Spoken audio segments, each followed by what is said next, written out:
নমস্কার। The power of astrology Sumanta G Chowdhury আমার এই ইউটিউব চ্যানেলে আপনাদের সবাইকে স্বাগত। আমার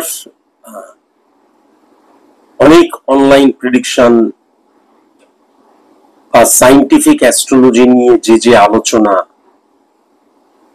সেগুলো আমার স্ট্যাক হয়ে রয়েছে। সেগুলোকে নিয়ে ঠিক মতন করে আমি এখনো পর্যন্ত করে উঠতে পারিনি।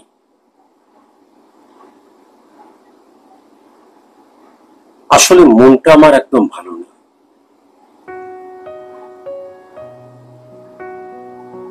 আমি নাটক করা পছন্দ করি না, বা যে কোনো কিছুতে ওভার রিয়াক্ট করাও পছন্দ করি না, বা আমি আজ পর্যন্ত আমার ভেতরে কি চলছে, আনন্দ, দুঃখ, কষ্ট, যন্ত্রণা, এগুলোকে বহিঃপ্রকাশ করতেও পছন্দ করি না। কিন্তু আমি বুঝতে পারছি মনটা আমার একদম ভালো নেই।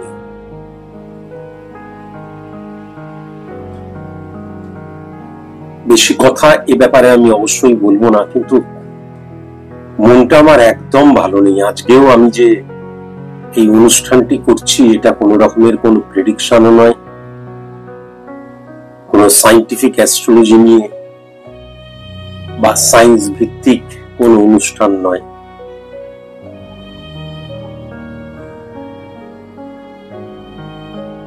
এক কথায় শুধু বলতে পারি, মনটা আমার একদম ভালো নেই, একদম ভালো নেই।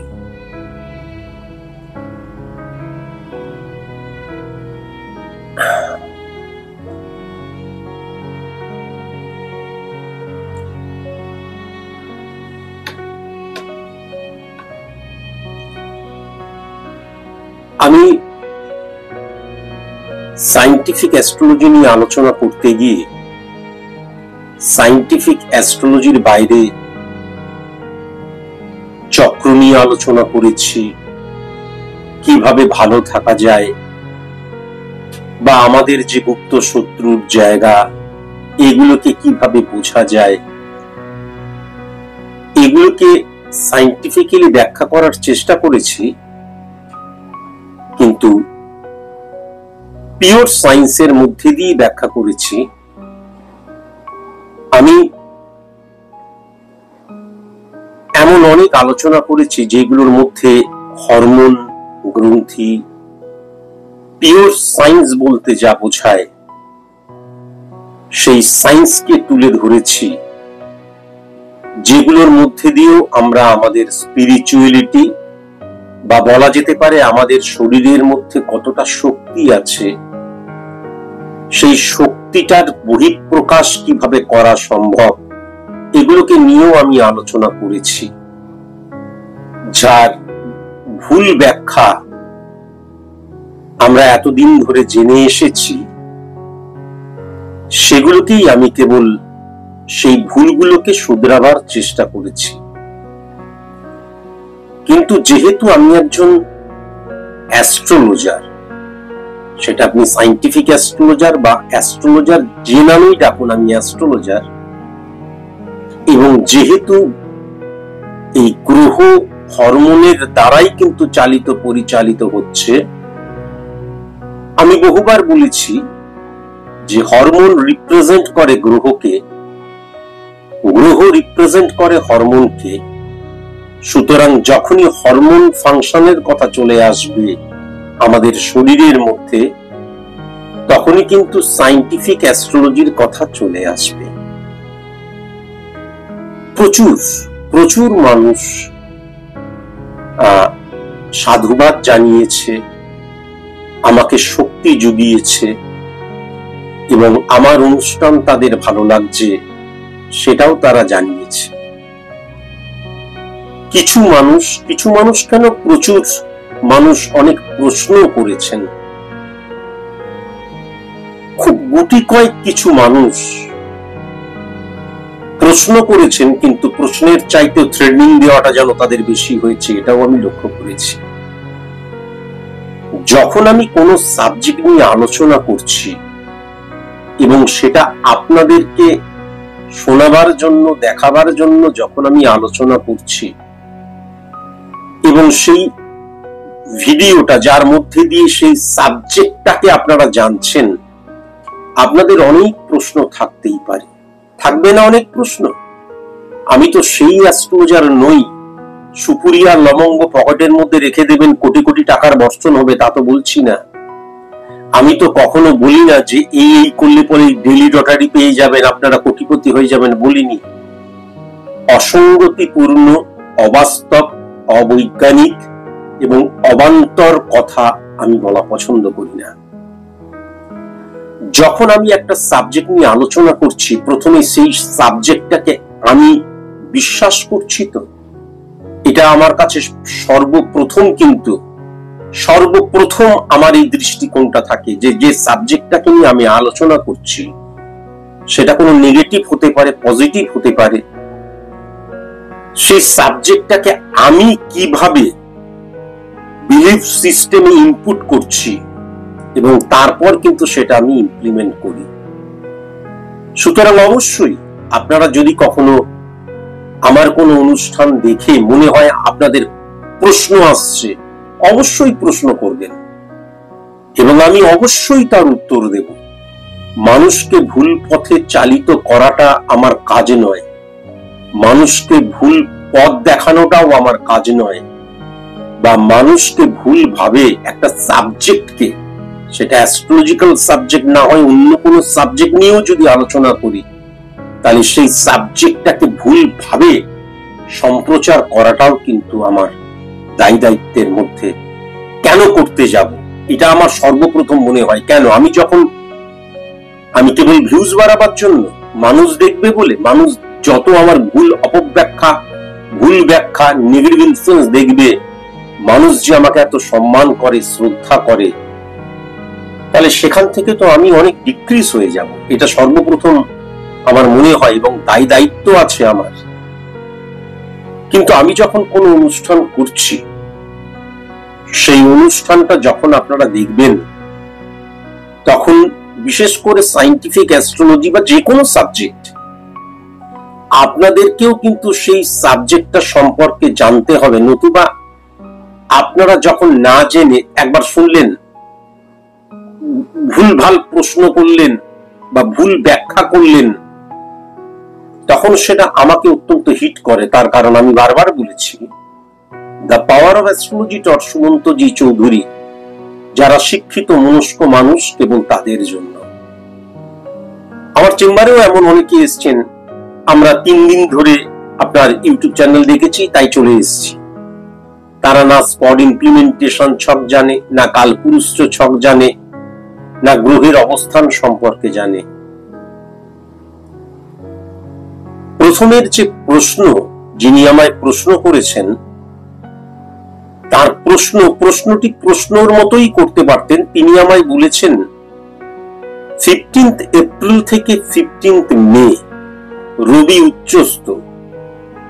15 এপ্রিল থেকে 15 মে মানে বৈশাখ মাসে রবি মেষের ঘরে থাকে। যারা যারা আপনারা অ্যাস্ট্রোলজি জানেনও না, তাদেরকেও জানিয়ে রাখি, মেষের ঘরে রবি বৈশাখ মাসে থাকে, তারপরের ঘরটিতে জ্যৈষ্ঠ মাসে থাকে, তারপরে আপনাদের যদি কখনো শ্রাবণ মাসে জন্ম হয়, বৈশাখ, জ্যৈষ্ঠ, আষাঢ়, শ্রাবণ, তার মানে মেষ, বৃষ, মিথুন, কর্কট, তার মানে হচ্ছে কর্কটে কিন্তু আপনাদের রবি থাকবেই। এরকম ধরনের আর কি। বৈশাখ মাস তার মানে মেষের ঘরে রবি, জ্যৈষ্ঠ মাস তার মানে বৃষের ঘরে রবি, আষাঢ় মাস তার মানে মিথুনের ঘরে রবি, শ্রাবণ মাস তার মানে কর্কটের ঘরে রবি। এটা কেউ বাংলা মাস যদি জানেন এবং সত্যি সত্যি যদি আপনাদের নির্ভুল যদি আপনারা ডেট অফ বার্থ জানেন, তাহলে আপনারা এই মানে কালপুরুষ ছক যাকে বলে, কালপুরুষ ছক নয়, কালপুরুষ ছক মানে মেষকে 1 ধরে মিনকে 12 নম্বর ঘর, তাহলে আপনারা কিন্তু যেই মাসে জন্মেছেন মেষকে আপনারা শুধুমাত্র বৈশাখ মাস ধরবেন, তারপরে যেই মাসে জন্মেছেন একটা একটা একটা করে পরে চলে যাবেন। মনে করুন 8 নম্বর মাসে, তাহলে 8 নম্বর ঘরটি সেখানে কিন্তু রবি থাকবে, মানে আমাদের জন্ম ছকে আর কি রবি থাকবে। স্পট ইমপ্লিমেন্টেশন ছক সম্পূর্ণ আলাদা, কালপুরুষ ছক সম্পূর্ণ আলাদা, কেননা গোচরগত ট্রানজিটগত অবস্থানের মধ্যে দিয়ে সেই ছক ক্রিয়েট করা হয়।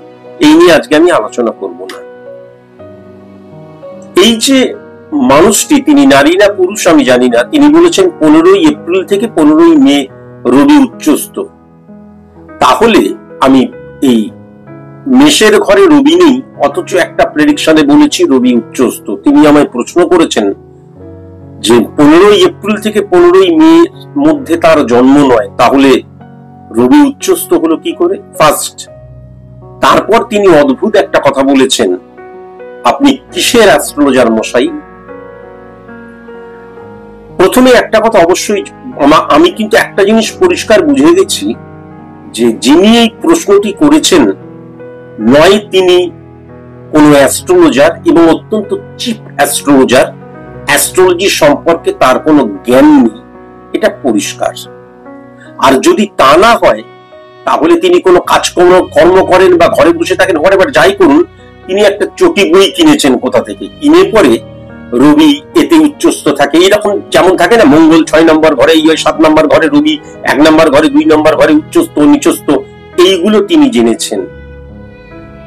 আমি এই যে প্রথম প্রশ্ন 15 এপ্রিল থেকে 15 মে রবি উচ্চস্থ, তাহলে রবি এক্ষেত্রে উচ্চস্থ হলো কি করে, যেহেতু তার মেষ রাশি মানে মেষ, তার বৈশাখ মাসে যেহেতু তার জন্ম নয়, সুতরাং সে আমায় প্রশ্ন করেছে আপনি কিসের অ্যাস্ট্রোলজার যে আপনি হঠাৎ করে রবি উচ্চস্থ বলে দিলেন।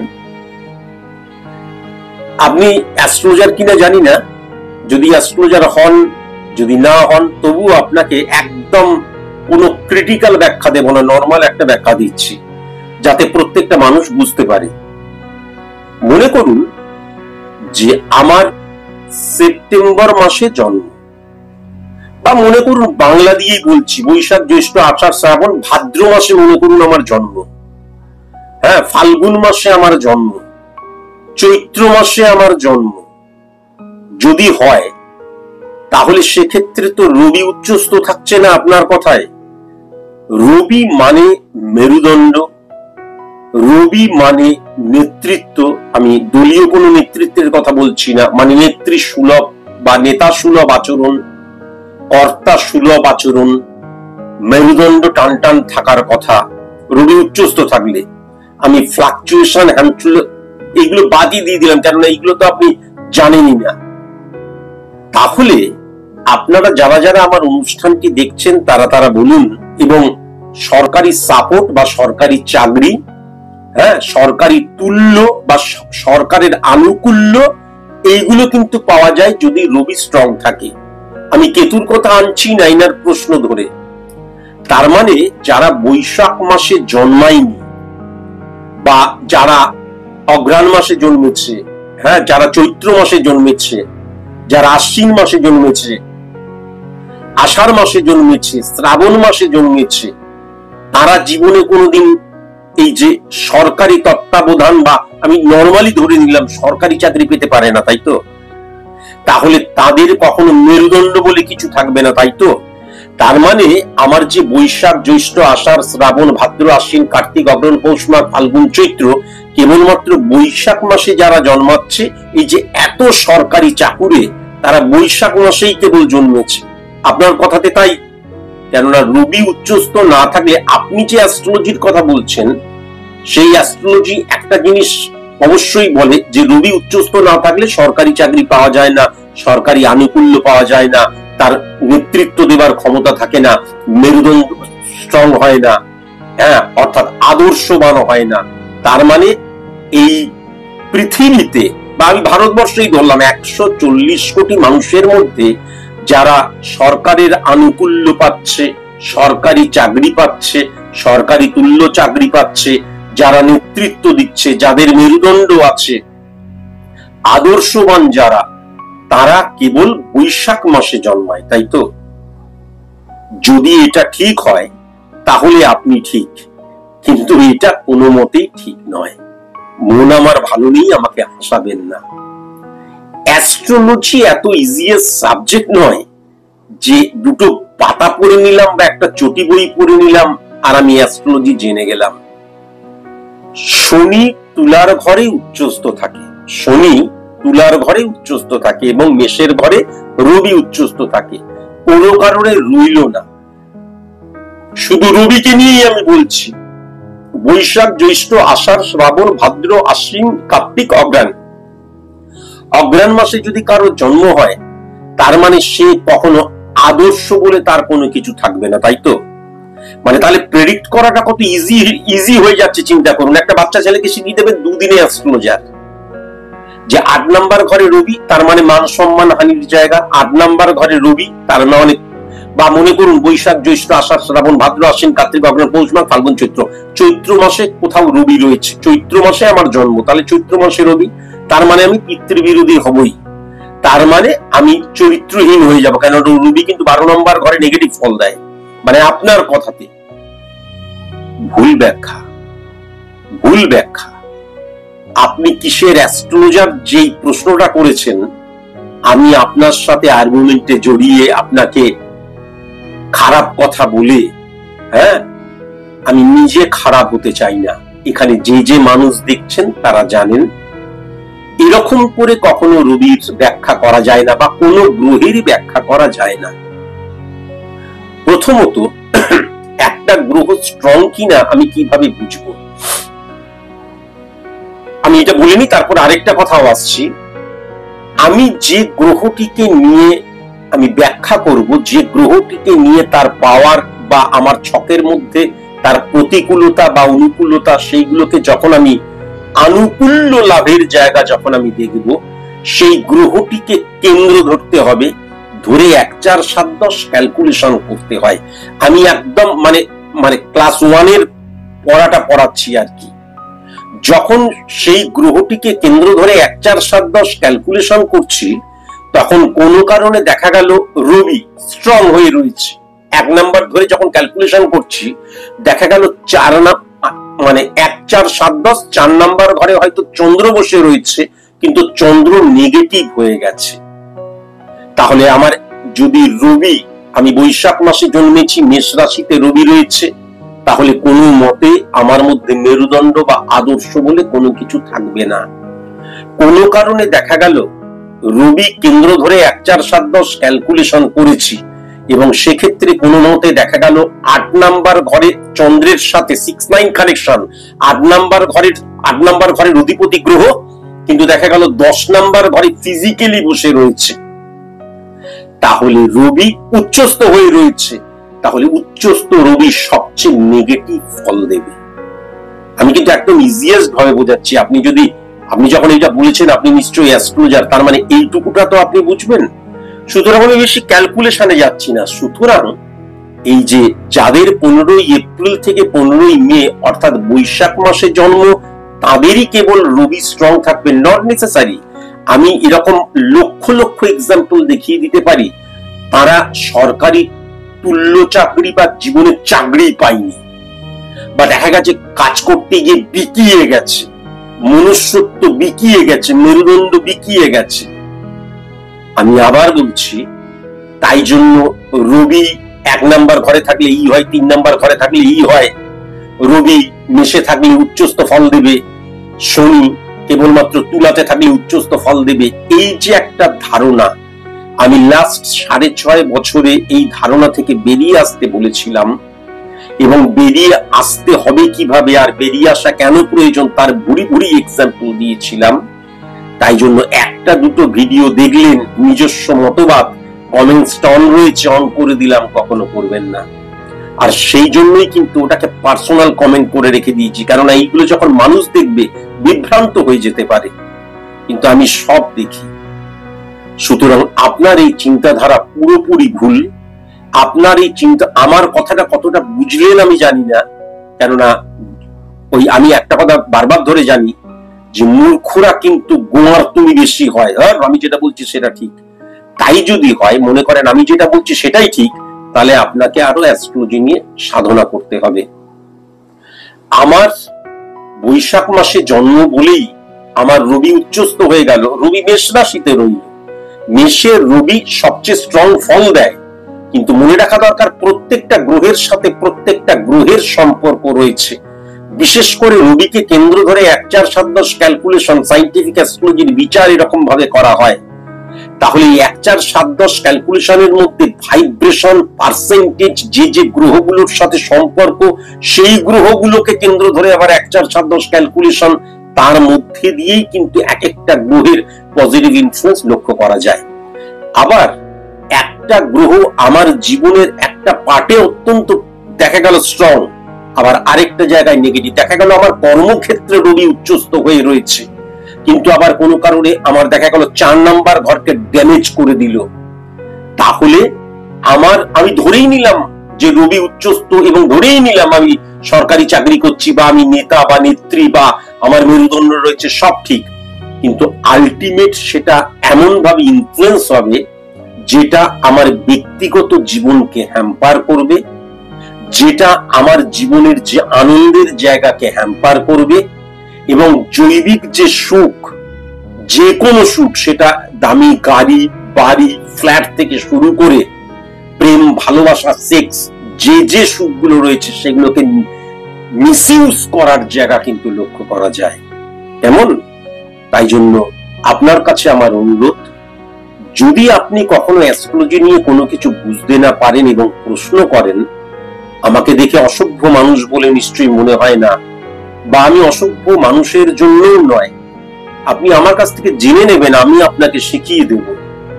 হ্যাঁ, যেমন আপনি প্রথমে প্রশ্ন করেছিলেন রবি উচ্চস্থ হলে কি করে, এইটুকু পর্যন্ত ঠিক আছে, আমি অবশ্যই আপনাকে বলবো, কিন্তু তারপর আপনি কিসের অ্যাস্ট্রোলজার এটা বলবেন না। আর যদি মনে হয় কিসের অ্যাস্ট্রোলজার, তাহলে আপনি অবশ্যই কেন লুকিয়ে লুকিয়ে আপনি কমেন্টস করতে যাবেন। আপনি পরিষ্কার বলবেন যে আমি একদম আপনার সামনাসামনি বসে প্রশ্ন করতে চাই। আপনি যদি অ্যাস্ট্রোলজার হন, আর সাধারণ মানুষ হলে আমি উত্তর দিলে আপনি বুঝতে পারবেন না, সেটা শিক্ষার প্রয়োজন। যদি আপনি অ্যাস্ট্রোলজার হন, সম্মুখে আসুন, আপনাকে আমি বুঝিয়ে দেব। যদি বলেন শিখিয়ে দিন, তাহলে আমি শেখাই না যদিও, তবুও আপনাকে আমি নর্মাল অ্যাস্ট্রোলজিটাও শিখিয়ে দেব ধীরে ধীরে সময় পেলে। কিন্তু ভুলভাল কমেন্টস করবেন না, যেই কমেন্টস গুলো শুনে আমার রাগ হবে, মনে হবে যে এত অশিক্ষিত মানুষ রয়েছে আমাদের আশেপাশে, যারা এই ধরনের অপব্যাখ্যা বা ভুল ব্যাখ্যা করে চলেছে প্রতিদিন প্রতিনিয়ত। যারা শুনছেন তারা নিশ্চয়ই বুঝতে পেরেছেন। দ্বিতীয় একজন ব্যক্তি, আমার মনে হলো ইনি শিক্ষিত টাইপের কোন ব্যক্তি, আপনি বলেছেন যে আপনার সায়েন্স ভিত্তিক যে অনুষ্ঠানগুলো, তিনি আমার কেবল অ্যাস্ট্রোলজি বা প্রেডিকশন নিয়ে বলেননি, সায়েন্স ভিত্তিক যে আপনার যে অ্যানালাইসিস গুলো, অনেক আশা নিয়ে শুনতে বসি, কিন্তু তারপর এত পেঁচালো যে কিছুই মগজে ঢোকে না। প্রথম কথা যেটা, আমি যদি নর্মালি অ্যাস্ট্রোলজির বাইরে, মানে আমি যে প্রেডিকশন করি বা আমার লাইভ অনুষ্ঠানগুলো দিয়ে বাইরে যেই কথা, আমি যেই বিষয়বস্তু নিয়ে আলোচনা করি, সেই আলোচনার মধ্যে দিয়ে মূলত আমি তুলে ধরতে চাই, কেননা সেখানে আছে অ্যাস্ট্রোলজিক্যাল অনেক কঠিন কঠিন জায়গাটাকে আমি তুলে ধরি। কিন্তু এই অনুষ্ঠানগুলোকে তুলে ধরি, তার মূল কারণটাই কিন্তু থাকে যে আপনারা যেভাবে অ্যাস্ট্রোলজিটাকে দেখছেন সেরকম ভাবে অ্যাস্ট্রোলজিটা নয়।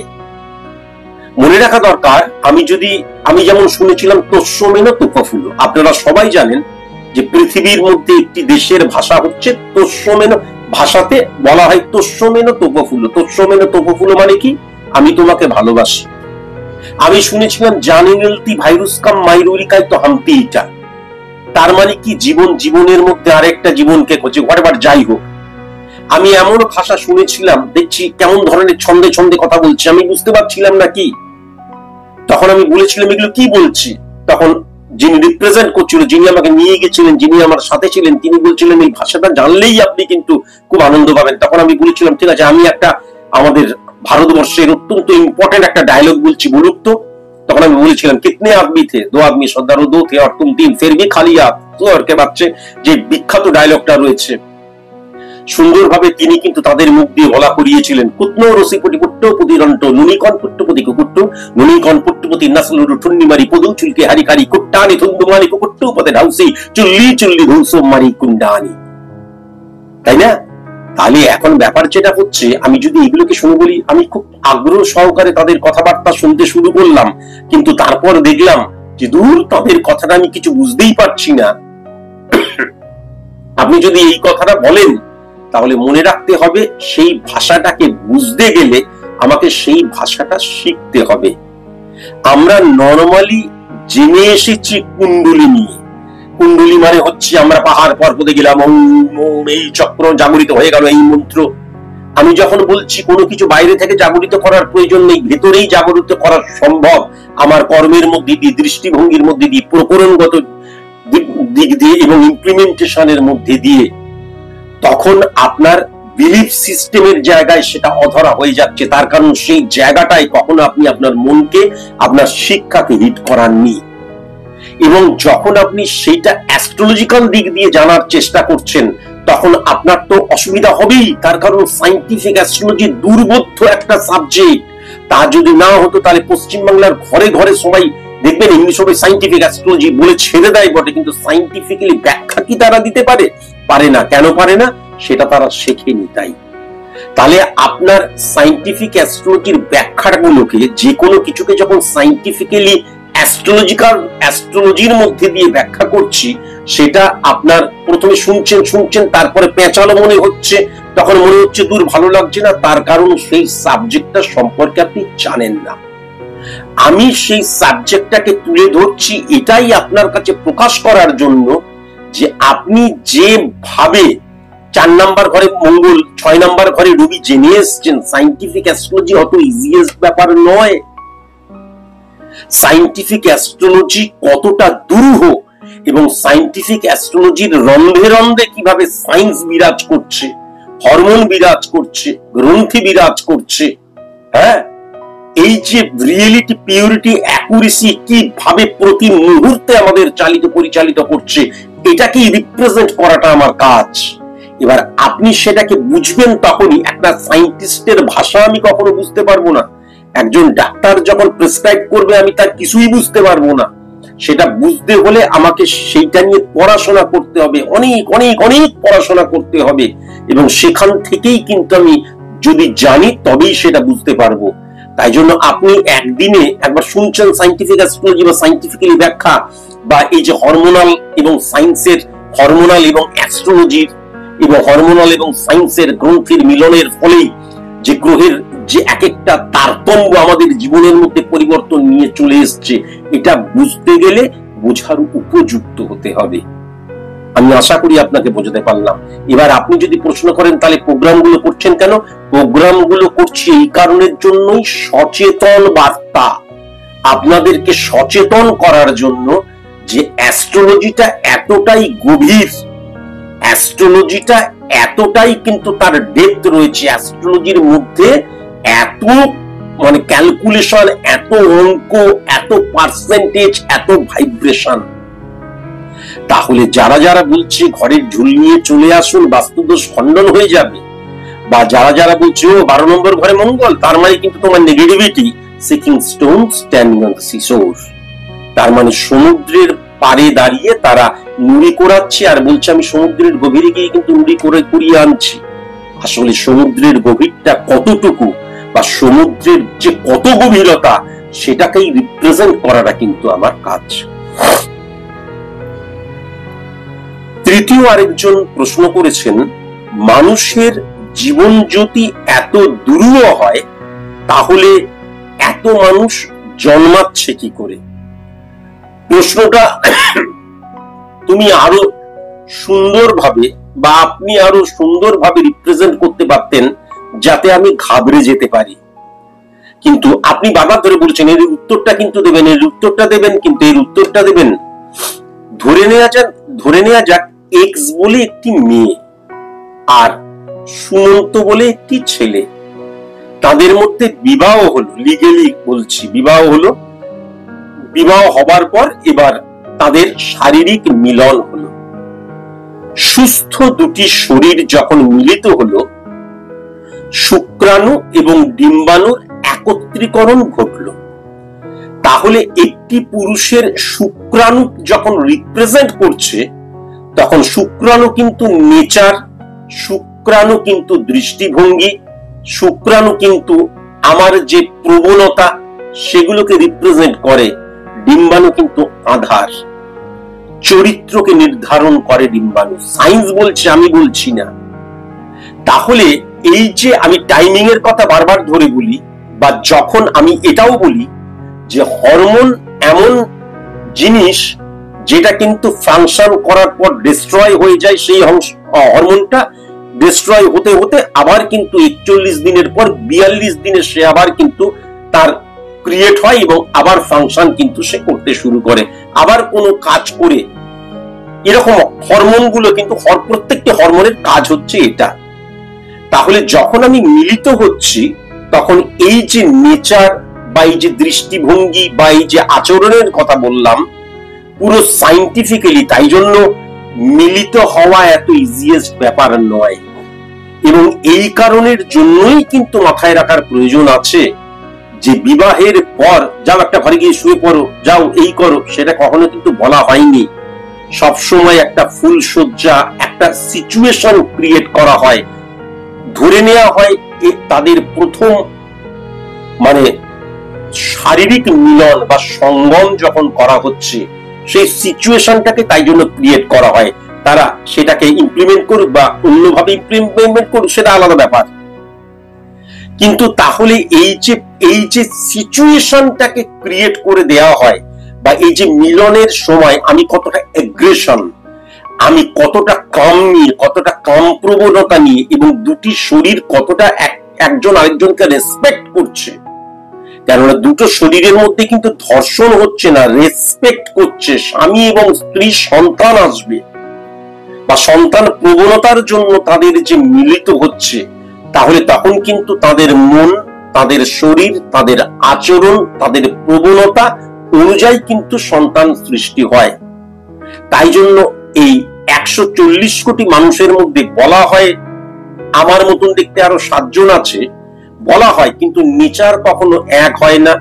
হ্যাঁ, তাদের প্রয়োগ নীতি, দৃষ্টিভঙ্গি, কণ্ঠস্বর কখনো এক কখনো হয় না। কৃত্রিম উপায় করা গেলে আলাদা ব্যাপার, কখনো এক হয় না। তাহলে মনে রাখার প্রয়োজন আছে, পরিষ্কার ব্যাপার যেটা তুমি বলেছো, যে মানুষ, এত মানুষ, যখনই দুটি মানুষ মিলিত হচ্ছে, তার ফসল হিসেবে কিন্তু সন্তান সৃষ্টি হচ্ছে, এবং সেই সন্তানটা সৃষ্টি হচ্ছে কিন্তু দুটি মানুষের দ্বারা তাদের পুরোপুরি শারীরিক ভাষার উপর নির্ভর হচ্ছে। তাহলে মানুষের জন্ম এত দুরূহ জন্ম, তুমি যেটা বলছো। এবার যদি আমি একটু চলে যাই, যে মানুষটা জন্মালো, শিশুটা জন্মালো, সে আস্তে আস্তে বেড়ে উঠলো, সে কিশোর হলো, সে তরুণ হলো, সে প্রৌঢ় হলো, সে বৃদ্ধ হলো। তারপর যখন সেই মানুষটা মরে যাচ্ছে, তার যে শক্তিটা, সেটা কিন্তু মৌলিক শক্তি। বুঝতে পারলাম? তার কিন্তু মৌলিক শক্তি, সে কিন্তু আবার ফিরে আসছে না। তার শক্তিটা যখন জগৎ সংসারে চলে যাচ্ছে, বা এটা নিয়ে আমি আলোচনাও করেছি, তুমি দেখে নেবে, যখন সেটা আবার কারোর মধ্যে দিয়ে ইনপুট হচ্ছে, ফুল শক্তিটা কিন্তু ইনপুট হচ্ছে না। বুঝতে পারলাম? ফুল শক্তিটা কিন্তু ইনপুট হচ্ছে না। সুতরাং সেই কারণের জন্যই কিন্তু যে মানব জন্ম দুরূহ জন্ম। দুরূহ জন্ম বলতে আমি জন্মেছি, আমার যে নেচার, আমার যে হরমোন, আমার পিতা মাতার মধ্যে যে মিলন, তাদের সেই মুহূর্তের যে নেচার। তাই জন্য এক ভাইয়ের সাথে আরেক ভাইয়ের কিন্তু দেখা যায় আকাশ পাতাল পার্থক্য, বা দুজনের মধ্যে সম্পূর্ণ। আমি টুইন নিয়েও অনুষ্ঠান করেছি, সেখানেও কিন্তু বোঝা গেছে। তাহলে এই যে পুরোপুরি পৃথক প্রত্যেকটি মানুষ মৌলিক, সে কিন্তু মরে গিয়ে আবার ফিরে আসছে না। সে মরে যাবার পর যদি তার শক্তি আবার ফিরেও আসে, পরিপূর্ণ শক্তি নিয়ে কিন্তু আরেকটা সদ্যজাত শিশুর মধ্যে সে কিন্তু ইনপুট হচ্ছে না।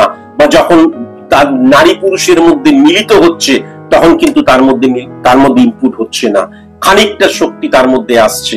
তাই জন্য একটি মানুষ যখন চলে যাচ্ছে, সেই মানুষটা কিন্তু আর ফিরে আসছে না, সেই মানুষটা কিন্তু আর ফিরে আসছে না। আশা করি তোমাকে বোঝাতে পারলাম। তাহলে এই আমার নারী পুরুষের মধ্যে মিলিত হচ্ছে, আগের চাইতে বেশি মিলিত হচ্ছে, আগের চাইতে বেশি বিবাহ করছে, স্বামী স্ত্রী সংসার পাতাচ্ছে, বা স্বামী স্ত্রী সন্তান নেবে বলে ঠিক করছে, বা নারী পুরুষ একত্রে সন্তান নেবে বলে ঠিক করছে। তাই জন্যই এই সন্তান মাতৃগর্ভে আসছে, বুঝতে পারছি। কিন্তু যে আসছে সে কখনো বারংবার পৃথিবীতে আসছে না, এবং সেই একবার যখন আসছে, নেক্সট টাইম যখন সে আবার কোনো না কোনো সময় আবার আসছে, যখন নারী পুরুষের মিলনের মধ্যে তার শক্তি যখন ইনপুট হচ্ছে, ফুল শক্তিও কিন্তু ইনপুট হচ্ছে না। তাই জন্য তুমি বলেছো মানুষ জীবন যদি এত দুরূহ হয়, তাহলে এত মানুষ জন্মাচ্ছে কেন? এত মানুষ জন্মাচ্ছে, কিন্তু প্রত্যেকটা মানুষ তো মৌলিক। সুমন্ত জি চৌধুরী মরে গেল, তার 10 বছর পরেই আবার সুমন্ত জি চৌধুরী ফিরে আসবে না। সুমন্ত জি চৌধুরীর পাওয়ারটা খন্ড খন্ড ভাবে নানান দেখা গেল নারী পুরুষের যখন মিলিত হচ্ছে, সেইখানে ইনপুট হওয়ার পর কোনো কারণে দেখা গেল 100 বছর পর এমন একটা শিশু জন্মালো, সে তার কিছুটা নেচার হয়তো দেখা গেল সেই সুমন্ত জি চৌধুরীকে মনে করাচ্ছে, যদি আমি জন্মান্তর ভাবকে বিশ্বাসও করি। কিন্তু ফুল সুমন্ত জি চৌধুরীর জীবন কখনো থাকবে না, তার কারণ তার ফুল শক্তিটা কখনো একজনের মধ্যে ইনপুট হচ্ছে না। আশা করি তোমাকে বোঝাতে পারছি। তাই জন্য আমি যদি চলে যাই পৃথিবী থেকে, তাহলে আমার যে পূর্ণাঙ্গ আমিটা আর কখনো ফিরে আসে না। তাই জন্যই মানুষের জীবন এত মানে দুরূহ জীবন, এবং মানুষ চাইলেই মরে গেলাম 10 বছরের মধ্যেই আবার ফিরে চলে এলাম, কখনোই সেটা সম্ভব নয়। আর যদি কখনো ফিরেও আসে, পরিপূর্ণ শক্তি নিয়ে সে আবার ফিরে আসতে পারে না। এইবার একজন প্রশ্ন করেছেন, চন্দ্র উচ্চস্থ, থার্ড হাউস মন মানসিকতার জায়গা, তাহলে থার্ড হাউসটা নেগেটিভ হলো কি করে? মানে আমি নিশ্চয়ই একটা জায়গায় বলেছিলাম চন্দ্র উচ্চস্থ, কিন্তু মন মানসিকতার জায়গা তার নেগেটিভ।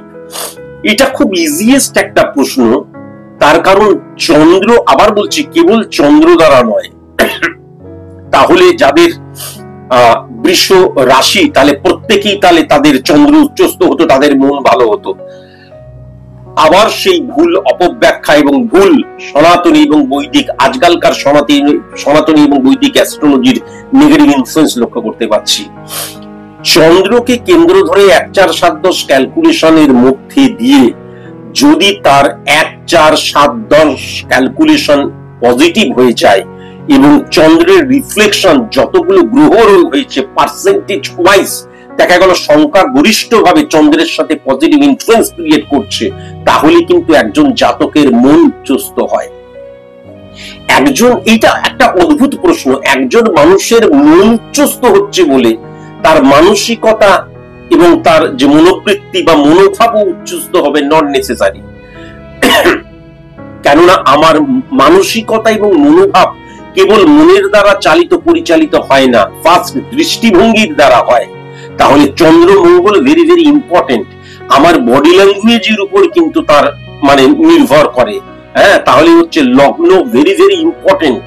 এবং সবচেয়ে বড় কথা যেটা, যে আমার মন মানসিকতার যে থার্ড হাউস, সেখানে কোন গ্রহটা বসে রয়েছে ভেরি ভেরি ইম্পর্টেন্ট, এবং সেটা কতটা পজিটিভ হয়ে বসে রয়েছে সেটাও ইম্পর্টেন্ট, এবং সেটা কতটা পজিটিভ ভাবে অন্যান্য গ্রহকেও ভাইব্রেট করছে এটাও লক্ষ্য করার প্রয়োজন আছে। থার্ড হাউসে পাওয়ারফুল কোন গ্রহ বসে রয়েছে, উচ্চস্থ হয়ে বসে রয়েছে, কিন্তু নেগেটিভ কেতুকে যদি রিফ্লেক্ট করে, তাহলে তার যে শক্তি, সেই শক্তিটাকে সে ইমপ্লিমেন্টই করতে পারবে না, তার শক্তিটাকে সে জানতেই পারবে না, তার শক্তিটাকে সে বুঝতেই পারবে না। থার্ড হাউসে যে গ্রহটা বসে রয়েছে, সেই গ্রহ কোনো মতে যদি মঙ্গল এবং শুক্রের দ্বারা 12 নম্বর ঘরে হিট করে, তাহলে আমার মন খুব ভালো, কিন্তু আমি ভুল পথে চালিত হয়ে গেলাম, এটা কিন্তু লক্ষ্য করা যাবে। আবার যদি শুক্র, বৃহস্পতি এবং মঙ্গলের দ্বারা যদি কোনো মতে 8 নম্বর ঘরে চন্দ্র চলে যায়, তাহলে কিন্তু কি হচ্ছে, আমি ভুল ভাবে কিন্তু সমাজ থেকে আহরণ করছি, আমার দৃষ্টিভঙ্গিটা সম্পূর্ণ ভুল হয়ে যাচ্ছে। যেমন একদম রিসেন্ট কি বলা হয়েছে, মেয়েরা যেন রাত্রিবেলায় না বেরোয়। তার মানে রাত্রিবেলায়, যেমন আমিও রাত্রিবেলায়, যেমন এটা আমার স্টুডেন্টরা সবাই জানে, আমার যখন ঘুম আসে না, আমার যখন মন বসে না, যেহেতু আমার বাইপাসের দ্বারেই আমার ফ্ল্যাট রয়েছে, আমি কোনো ধাবাতে গিয়ে বা চটিতে গিয়ে বসে চা খাই, চুপচাপ বসে থাকি। তাহলে রাত্রিবেলায় মানে মহিলারা যদি বেরোয় এবং রাত্রিবেলায় যদি কোনো পুরুষ থাকে, প্রত্যেকটা পুরুষ কখনো রেপিস্ট হয়ে যেতে পারে, প্রত্যেকটা পুরুষ ধর্ষক তা নয়। তাহলে এই যে চিন্তাধারার মধ্যে নেগেটিভ ইনফ্লুয়েন্স ক্রিয়েট হয়ে যাওয়া, প্রত্যেকটি পুরুষ কখনো খারাপ হয় না। সবচেয়ে বড় কথা যেটা, যে অপরাধীর কখনো কোনো লিঙ্গ থাকতে পারে না, অপরাধীর কখনো কোনো ধর্ম থাকতে পারে না, অপরাধীর কখনো কোনো আইডেন্টিফিকেশন থাকতে পারে না। অপরাধী অপরাধী, সে পুরুষ না নারী, সে হিন্দু, মুসলমান, খ্রিস্টান, জৈন, শিখ, এইগুলো কখনো দেখা হয় না।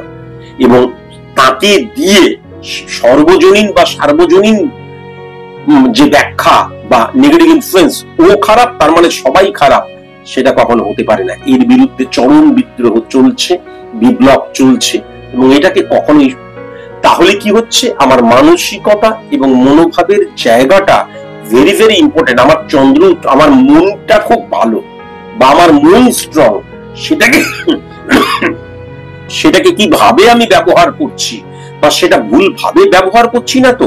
বা এই যে আমি এক্সাম্পলটা দিলাম, এখান থেকে মেয়েরা দেখা গেল পুরুষ মানেই খারাপ, তাহলে আমার স্টুডেন্টকে যখন আমি মাথায় হাত দিয়ে বলবো, মা এরকম দুষ্টুমি করতে নি, পড়াশোনা করো, তার মানে ছিল তাহানি করছে, আমি বোঝাতে চাইছি যেটা, যে এই যে প্রচার মাধ্যম, এই যে সমাজের নিয়ম কানুন, আমার মন উচ্চস্ত, কিন্তু এখান থেকে যখন ভুল ভাবে বা অপব্যাখ্যা করছি এবং সেগুলোকে আমার মধ্যে আমি মানে নিয়ে নিচ্ছি এবং আমার মধ্যে নিয়ে ক্ল্যারিফাই করে নিচ্ছি, সেই সমাজের নিয়ম কানুন যেগুলো, সেইগুলোই ঠিক, এবং সেই অনুপাতে যখন আমি চলছি, তখন আমার মন ভালো থাকা সত্ত্বেও আমার মানসিকতা, আমার মনোভাব কিন্তু সম্পূর্ণভাবে ব্যক্তিকেন্দ্রিক, মৌলিক বা সার্বিক যে দৃষ্টিভঙ্গি বা যে পজিটিভিটি, সেটাকে খণ্ডিত করছে।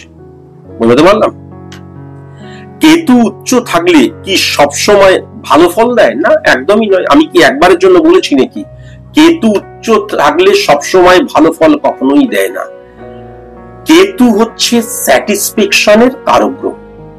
এবার কোনো কারণে দেখা গেল যে আমার 7 নাম্বার ঘরে কেতু বসে রয়েছে, আমি আগেও বুঝিয়েছি, বোঝাবার জন্য সরলভাবে ব্যাখ্যা করেছিলাম। কেতুকে আমি কিভাবে ব্যাখ্যা করেছিলাম, ধরে নেওয়া যাক আমি এর আগের জন্মে এই জিনিসটা পেয়ে গেছি। আমাদের যে 12টা ভাব রয়েছে, সেই ভাবের মধ্যে কেতু যখন পজিটিভ অর্থে বসে থাকে বা নেগেটিভ অর্থে বসে থাকে, তার মানে সেই জায়গাটাকে আমি পেয়ে গেছি। এবার পজিটিভ ভাবে যখন বসে থাকে, তখন কিন্তু কি হয়, তার মধ্যে স্যাটিসফ্যাকশনকে কখনো সে খোঁজে না, বিলিফ সিস্টেম মেনে নাই এটা কিন্তু আমি পেয়ে গেছি। অর্থাৎ 7 নাম্বার ঘরে কেতু যদি উচ্চস্থ থাকে, তাহলে ধরুন বিয়ে করে লাভ নেই, বিয়ে করে লাভ কি আছে, আমি জগৎ সংসার বহির্ভূত একাই থাকবো, এই যে স্যাটিসফ্যাকশনের জায়গা, আমি স্যাটিসফাই হয়ে গেছি, আমার বিবাহের আর প্রয়োজন নেই। আর 7 নাম্বার ঘরে যখন কেতু নেগেটিভ ভাবে থাকে, তখন কি হয়ে যায়, সম্পর্ক দূষণ ক্রিয়েট হয়ে যায়। আমি এমন ভাবে আবার পার্টনারের সাথে, সেটা জীবন সঙ্গী বা সঙ্গিনী বা আমার বিজনেস পার্টনার বা আমার সাথে যারা রয়েছে, তাদের সাথে আমার এমন বিহেভিয়ার করি যে সেই ক্ষেত্রে সম্পর্কের মধ্যে কখনো স্যাটিসফ্যাকশন আসে না। আমি এমন ব্যবহার করছি, আমি স্বামী স্ত্রীর মধ্যে এমন ব্যবহার, আমি, আমার স্ত্রী রয়েছে 7 নাম্বার ঘরে নেগেটিভ কেতু, তার মানে বিয়ে তো করলাম, কিন্তু আমি এমন ব্যবহার করছি, এমন জীবন যাপন করছি, এমন ভাবে রেসপেক্টের জায়গাটা স্খলিত হয়ে যাচ্ছে যে স্বামী স্ত্রীর মধ্যে সম্পর্ক কখনো থাকে না। তাই জন্য বারবার ধরে বলা হয়, নেগেটিভ কেতু কিন্তু ডিভোর্স নিয়ে চলে আসে, আর পজিটিভ কেতু কিন্তু বিয়ে হতে দেয় না। আচ্ছা, তারপরের প্রশ্ন যেটা, 0 ডিগ্রিতে যারা তপস্যা করছে, তাহলে তারা বেকার? আপনার কথা অনুযায়ী তারা তো বেকার। বেকার মানে ফালতু, কোনো লাভ নেই, সেটাই তো তুমি বলতে চেয়েছো। মনে রাখা দরকার যে একটা মানুষের অভ্যেস রয়েছে, তুমি একটুখানি ওই খাবার নিয়ে যদি কোনো অনুষ্ঠান দেখো, দেখবে একটা মানুষ গোটা খাসির মাংস খেয়ে নিচ্ছে, বা এত বড় থালাতে যা যা খাবার আছে বা এত ডিপির মতন ভাত সেটা কিন্তু খেয়ে নিচ্ছে।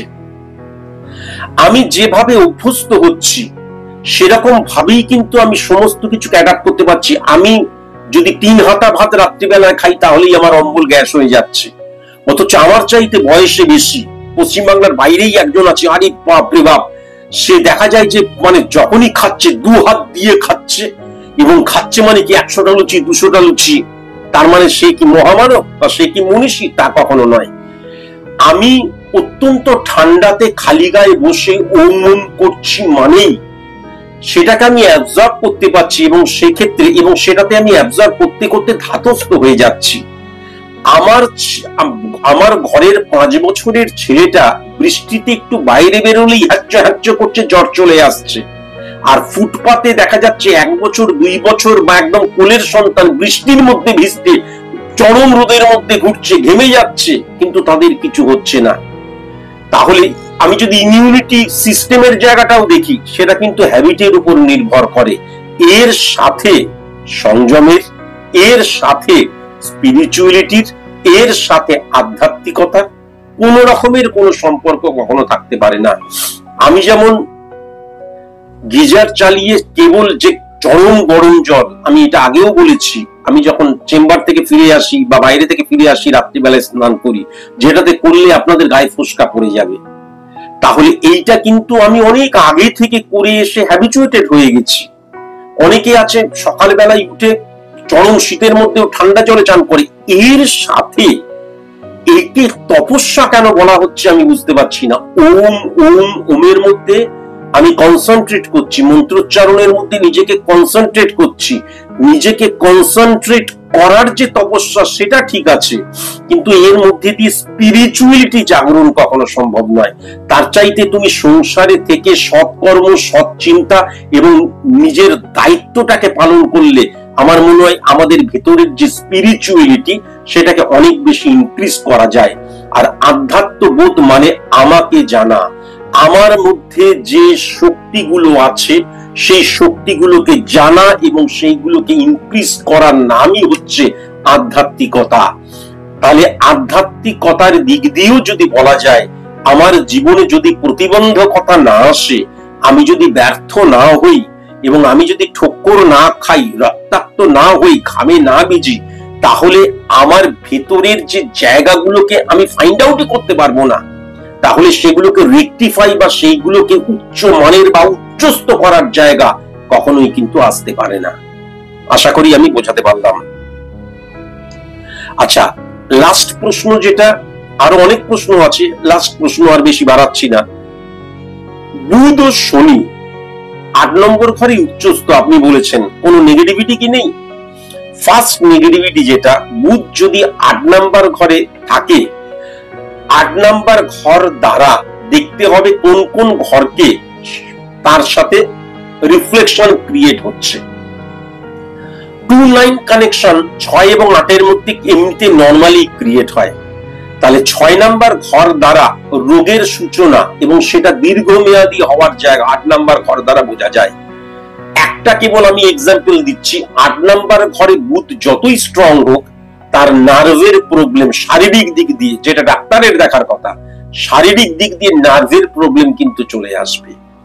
সে দেখা গেল দারুণ বুদ্ধিমান, সে দেখা গেল প্রখর মানে দারুণ বিজনেসম্যান, বা তার ডেপ মারাত্মক শনি এবং বুধের মধ্যে, কিন্তু বুধ 8 নম্বর ঘর দ্বারা যদি রিফ্লেক্ট করে, তাহলে 6 নম্বর ঘরকেও বুধ কিন্তু রিফ্লেক্ট করছে। তাহলে 6 নম্বর এবং 8 নম্বর ঘরের মধ্যে বুধ যখন কানেক্ট করে, তখন আমার কিন্তু নার্ভের প্রবলেম চলে আসে। ফার্স্ট শনি ঠিক সেরকম ভাবেই, শনিও যদি 8 নম্বর ঘরে বসে থাকে, 8 নম্বর ঘর দ্বারা আরো অনেক ক্যালকুলেশনের প্রয়োজন আছে, কিন্তু 8 নম্বর ঘর দ্বারা যেহেতু গোপনীয়তার ঘরকেও বলা হয় 8 নম্বর ঘরকে, শনি সেখানে নেগেটিভ ভাবে পজিটিভ ভাবে যেভাবেই বসে থাকুক, তার গুপ্ত শত্রুতা কিন্তু বা শত্রুরা ইনক্রিজ করতে শুরু করবে। 8 নম্বর ঘরে যদি নিচস্থ শনি বসে থাকে, তাহলে শত্রুরা ক্ষতি করে দেবার জায়গা লক্ষ্য করা যাচ্ছে। কিন্তু শনির বহিঃপ্রকাশ কিন্তু সেই পজিটিভ হবে। দেখা গেল সে এমন আন্দোলন করতে গেল, তাকে মেরেই ফেলে দেওয়া হলো, বা তার পা ভেঙে দেওয়া হলো, বা এমন করা হলো, কাজকর্ম ছাঁটাই করে দেওয়া হলো। আর যখন 8 নাম্বার ঘরে শনি উচ্চস্থ হয়, তখন দেখা যায় তার প্রতিবাদী ভাষা, সততা, কর্ম, অনেস্টি এবং পজিটিভ দৃষ্টিভঙ্গি, এগুলো এতটা ইনক্রিজ হচ্ছে, তার সাথে সাথে গুপ্ত শত্রু ইনক্রিজ করছে। কিন্তু 8 নাম্বার ঘরে শনি যদি উচ্চস্থ থাকে, তাহলে কেউ একটা কেশ পর্যন্ত বুলাইতে পারে না। এটা কিন্তু পরিষ্কার লক্ষ্য করা গেছে। আমি আবার বলছি, কেবল একটি গ্রহ দ্বারাই কিন্তু প্রেডিক্ট কখনো করা হয় না। অন্তত আমি যে অ্যাস্ট্রোলজিটা জানি, সেই অ্যাস্ট্রোলজিতে কখনোই কিন্তু করা হয়নি। তাই জন্য এই শনিকে কেন্দ্র ধরে 1, 4, 7, 10 ক্যালকুলেশনের মধ্যেও কি ক্যালকুলেশন আসছে, সেটাও দেখা প্রয়োজন। কিন্তু নরমালি যদি বোঝাবার জন্য বলা হয়, তাহলে 8 নাম্বার ঘরে বুধ থাকলে কিন্তু নার্ভের প্রবলেম চলে আসতে পারে। আবার দেখা গেল 6 নাম্বার ঘরকে অত্যন্ত পাওয়ারফুল করে দিল কোনো গ্রহ, বা এমন ভাবে দেখা গেল যে মানে আমাদের মিথুনের ঘর বা কন্যার ঘরের যে গ্রহগুলো বসে রয়েছে, সেগুলো পাওয়ারফুল করে দিল 6 নাম্বার ঘরকে, তাহলে কিন্তু কোনো নার্ভের প্রবলেম আসবে না। কেমন? আবার কখনো কোনো ভাবে দেখা গেল যে 10 নাম্বার ঘরটাকে অত্যন্ত পাওয়ারফুল করলো এবং 12 নাম্বার ঘরটাকে অত্যন্ত পাওয়ারফুল করলো শনির দ্বারা, বা শনির মকর এবং কুম্ভের ঘর, শনি দেখা গেল ফিজিক্যালি 8 নাম্বার ঘরে বসে রয়েছে, বা দেখা গেল এই মকর এবং কুম্ভের ঘরে বা 12 নাম্বার ঘরে এমন কোন গ্রহ বসে রয়েছে যেটা কিন্তু শনিকে পজিটিভ ভাবে হিট করছে, তাহলে কোন গুপ্ত শত্রু কেন গুপ্ত শত্রু বাইরেই করবে, এমনিতে কোনো কিছু করতে পারবে না। বুঝতে পেরেছো? এই যে প্রশ্নগুলো করছো, এই প্রশ্নগুলোর অনেক ক্যালকুলেশন রয়েছে। কেবল একটি গ্রহ একটি ঘরে বসে আছে বলেই একটা কোন রকমের সিদ্ধান্তে আমি কখনো চলে আসতে পারি না। আজকের মতন এইটুকুই। আমি বেশ কিছু প্রশ্নের উত্তর দেবার চেষ্টা করলাম। তোমরা যদি যথাযথ মর্যাদা নিয়ে এবং জানার কৌতূহল নিয়ে যদি আমাকে তোমরা প্রশ্ন করো, পরবর্তীকালে আমি অবশ্যই আরো অনেক প্রশ্নের উত্তর দেব। আমি অত্যন্ত বিজি থাকি, কিন্তু প্রশ্নের উত্তর দেওয়ার জন্য আমি বসে রয়েছি। আমি একটা জিনিস বললাম, তারপরে প্রশ্ন করে গেলে, কমেন্টস করে গেলে, বা কমেন্টস, অনেকে কমেন্টস জায়গাটাই ব্লক করে রাখে, তা নয়। কমেন্টস গুলো আমি সব দেখি। তোমাদের যে প্রশ্ন, অবশ্যই প্রশ্ন আসতে পারে, কিন্তু প্রশ্নের মতন করে প্রশ্ন করো। আমি অবশ্যই প্রশ্নগুলোকে বোঝাবার চেষ্টা করব যে আমি কেন এই কথাটা বললাম, এই ভিডিওর মধ্যে দিয়ে আমি কি বার্তা দিতে চাইলাম। আজকের মতন এইটুকুই। নমস্কার।